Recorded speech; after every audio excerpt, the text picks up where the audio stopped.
Hello students, welcome back to my channel beginners cosmos. जैसा कि आप सभी जानते हैं कि इस चैनल पर आपको न्यू एनसीईआरटीज़ कराई जा रही हैं। अभी फ़िलहाल हमारा क्लास थर्ड का न्यू एनसीईआरटी ईवीएस हमारा अद्भुत संसार चल रहा है, जिसमें कि पहले की वीडियोस में मैं आपको टोटल चैप्टर 10 तक करा चुकी हूँ। और अब आज के लेक्चर में मैं आपको चैप्टर नंबर 11 कैसे बनी ये वस्तुएं करवाऊंगी। इसके बाद चैप्टर नंबर 12 है, देन आपका ये बुक ख़त्म हो जाएगी क्लास थर्ड की।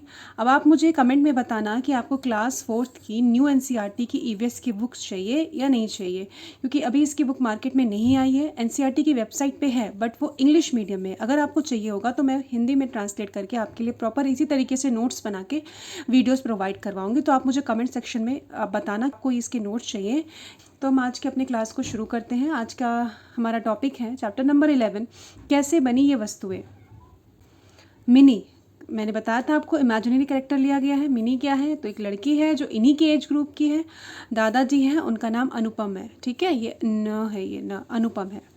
मिट्टी के बर्तन। अब मिट्टी के बर्तन को बनाने का प्रोसेस क्या होता है? देखो, मैं इसमें एक चीज़ मेरी भी रह गई है। सबसे पहले कि मिट्टी को छानना, और दूसरा फिर मिट्टी को छानने के बाद उसको गूंदना। उसके बाद फिर बर्तन का शेप दो, बर्तन बनाओ, देन उसे धूप में सुखाओ और उसके बाद फिर उसे आग में पकाओ। उसके बाद मिट्टी का बर्तन तैयार होता है। और मिट्टी का बर्तन कौन बनाता है? जो भी मिट्टी का काम करते हैं उन्हें कहते हैं कुम्हार। कुम्हार मिट्टी के बर्तन बनाते हैं। याद रखना, भूलना नहीं। और मिट्टी के बनाने का प्रोसेस भी मत भूलना, मिट्टी के बर्तन को बनाने का, कि किस तरीके से पहले क्या होता है, फिर क्या होता है, फिर क्या होता है। क्योंकि इस सीक्वेंस में भी क्वेश्चन पूछ लेते हैं कि पहले क्या है, दूसरा क्या, इसको सही सीक्वेंस में लगाओ। तो पहले होता है तुम्हारा छानना, फिर उसको गूंदना, उसके बाद बर्तन बनाना, फिर धूप में सुखाना, उसके बाद आग में पकाना। ईंट भी मिट्टी से ही बनती है, और ईंट को भी बाद में भट्टी में पकाया जाता है। मिट्टी के घर बनाने में क्या क्या चीज़ें लगती हैं? मिट्टी लगती है, घास लगता है, लकड़ियाँ लगती हैं, गोबर से उसकी लिपाई होती है। और मिट्टी के जो घर होते हैं बच्चों, वो बहुत ठंडे होते हैं, बहुत ठंडक प्रोवाइड कराते हैं बजाय ये सीमेंट और ईंट के। गोबर से लीपने से क्या फ़ायदा होता है? कीट भी नहीं पनपते, जितने भी कीड़े मकोड़े होते हैं ना, वो मर जाते हैं इससे। कुछ मूर्तियाँ भी उसी चिकनी मिट्टी से बनाई जाती हैं जिससे बर्तन या ईंट बनाई जाती हैं। सारी मूर्तियाँ उसी चिकनी से, देखो, सारी मूर्तियाँ सेम मिट्टी से नहीं बनाई जाती हैं। कुछ को बनाई जाती हैं उसी मिट्टी से जिससे बर्तन या फिर ईंट बनाई जाती हैं। ठीक है, चैप्टर ये छोटा था, ख़त्म हो गया आपका। चैप्टर नंबर 12 शुरू करते हैं हम। इसका नाम है क्या और कैसे करें इसका। क्या और कैसे करें इसका। चलिए, इसमें क्या है, देखो। बेसिकली ये इस चैप्टर में कूड़ा करकट को सही तरीके से लगाना, सफाई कैसे करना है, कैसे रखना है, इसके बारे में बताया गया है। सिल्लुक गांव कहाँ पड़ता है? ये अरुणाचल प्रदेश में पड़ता है।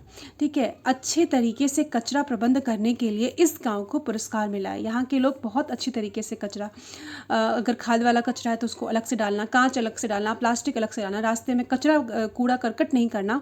तो इसके लिए इन्हें पुरस्कार भी मिला है भारत सरकार से। दूसरा, कचरा मुक्त गांव कहा जाता है। सिल्लुक गांव को कचरा मुक्त गांव भी कहा जाता है। फिर दूसरा है नरेना गांव। ये पड़ेगा आपका राजस्थान में, अजमेर में। राजस्थान के अजमेर ज़िले में ये नरेना गांव पड़ता है।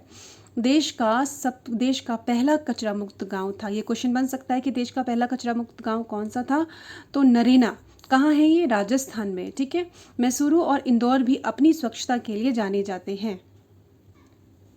कूड़ेदान दो रंगों के होते हैं। कौन कौन से? आपने भी देखा होगा, हरा और दूसरा है हमारा नीला।